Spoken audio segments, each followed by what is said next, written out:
हे रोहित भैया, हे रोहित भैया, हे कुलदीप, विवेक। कहा हो? का कहा थे? अरे भाई भौजी कहाँ सावत है यार, बहुत निक लागत है। अरे तू ना जनवन के बारे में हम बतावत है, सुना सुनावा भाई सुनावा। अल्लाह सुना।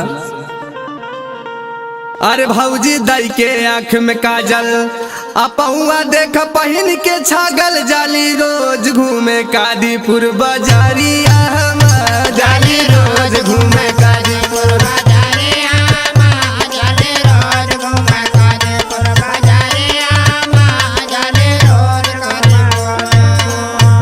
ला और सुना। सुनाओ भाई सुनावा।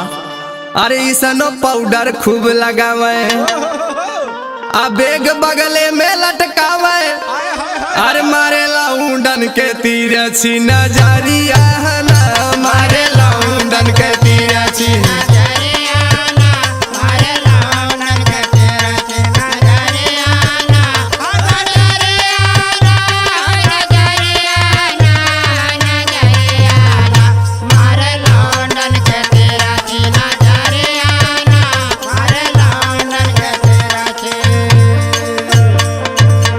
अरे सुना ये राहुल भैया। अरे यार एकर पहनावड़ आवा जैसे श्री देवी फेल के है। अरे औ सुना पहले। सुनाओ भाई सुनावा।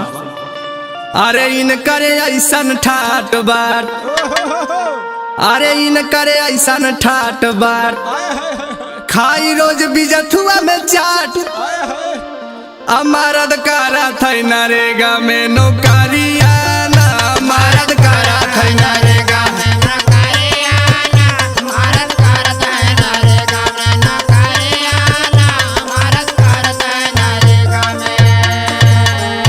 अरे यार तुम्हारा नरेगा में नौकरी करत है यार, तू झूठ बोलता रोहित भाई, इतना बढ़िया ये सुनो पाओ। अरे ये मन से दुख साथे काव काव करत में तू का जानबे और सुना। सुनाओ भाई सुनाओ, तो बहुत करीबी लागत था। हाँ सुना सुना।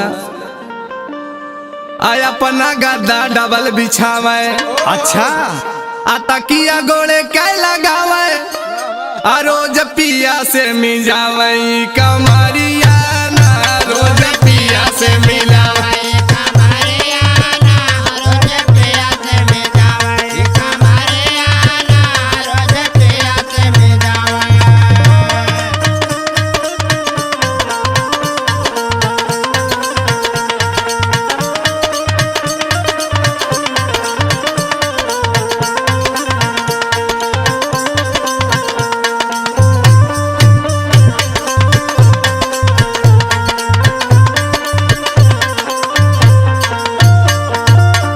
कुल हमें लागत पंकज बहुत धमन सीखे हैं भाई। अरे सुना सुना और बतावत है, पहले देखा तो। सुनाओ भाई। अरे भौजी पावे जब ना खैनी, ई क्या कहा था रोहित भाई? अरे सुना तो भैया। सुनाओ भाई।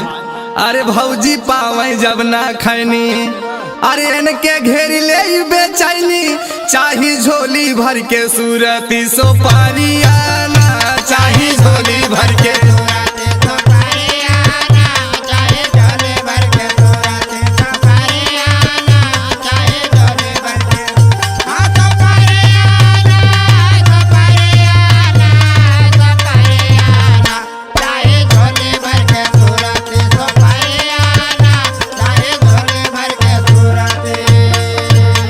यार हम तो भौजी के बड़ा निक जानत रहे यार। अरे कितना नहीं खाई और सुना पहले। देखा भौजी की यार बुरा न लागे इस दिन बोला। पहले सुना तो बुरा काव लागी, जौन करतूत है वह बतावत है। सुनाओ सुनावा। अरे आवई बूढ़ा खातिर दूध, आ पी के धीरे जाली सूत, होत सवेरे का हर पी गई बा बिलारिया ना, होत सवेरे का है पी गई बा बिलारिया ना, होत सवेरे का है पी गई बा बिलारिया ना, होत सवेरे का है पी गई। अरे शादी की हाजिन मोरे भैया, तो कैल है हा? अरे नहीं तो धोईबा लूगा सायवा, राहुल रोहित रही है भैया बिन में हारिया ना, राहुल रोहित रही है